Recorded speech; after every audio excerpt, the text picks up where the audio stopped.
G'day guys, we're back working on the Calais wagon today. So goals for today is to get this engine stripped down and start mocking it up for our new turbo setup. Now I picked up the set of VL Calais wheels from a mate not too far away. Plan is to get them all polished up. Along with that we bought this VL NA motor. Now it comes with a turbo bolted on the side of it and a manifold. Plans are to rebuild this one or go through it, and we'll just use the engine in the car for mock-up. Okay, so let's tear into it.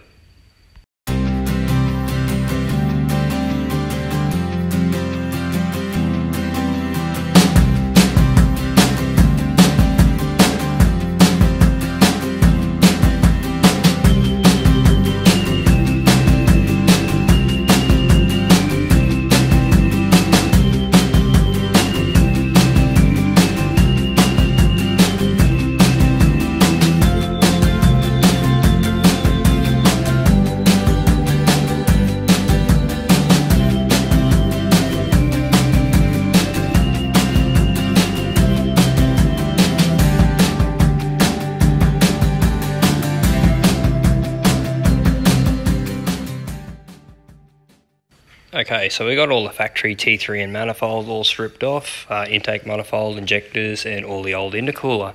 Yes, I know that hole is horrible, that is definitely getting fixed. I don't know what they were thinking when they cut that hole, but it looks like they took to it with a bloody tomahawk or something. Anyway, so I'm just going to plug a few holes, just clean things up, not going too overboard because at the end of the day it is a Calais wagon and, you know, a little bit of a rare car, I don't want to destroy it. So here's my China manifold bolted up. On the whole, I don't think it's a bad quality. That flange for the wastegate, that is hitting the chassis rail.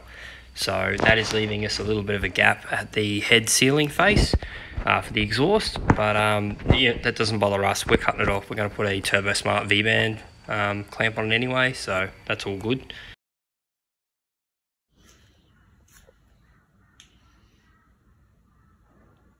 Ooh.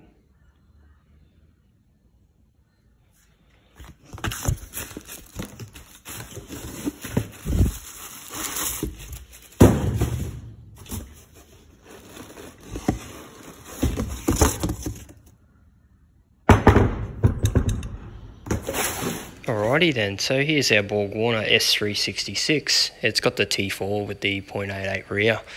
It might be a little big for this car. It's a 6673, but you know, I've got it, so we're going to run it anyway. And here's our 40mm Turbosmart comp gate. Now, again, this might not be ideal for the combination, but I've got it, so I'm going to give it a try. The turbo and wastegate were picked up off a mate. He bought it for a 202 project that he ended up going to an LS. Smart man, I reckon. So they're brand new, never been used, but they have been fitted. So, you know, worst case, we'll try it. If it doesn't work, we'll just chop it off and put a 50 on it. No big deal. Alrighty, so we're all on there. Everything seems to fit okay. We've got room everywhere. Pretty happy with how it looks. I was a little worried this turbo was going to look a little small in the bay, but, you know, looks is half the race, right? As you can see, there's plenty of room down there to squeeze a 4-inch dump pipe in. We're going to back that with a 3.5-inch exhaust. It'll have a cat and probably a rear resonator. We'll see how that goes. If it's too noisy, I'll get a muffler in there. So next up, while waiting for some bends and stuff to turn up, I'll tear into the suspension. Now, as you can see, plenty of grime, 13 years sitting, lots of nastiness down here.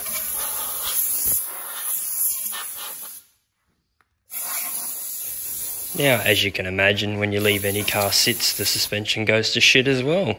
So, of course, naturally, the shocks were rubbish. So, got another set of gas shocks coming for it. And, of course, a set of springs, because it looks like someone went emo on these. But, you know, that was the done thing back then. People didn't buy springs, they just chopped them.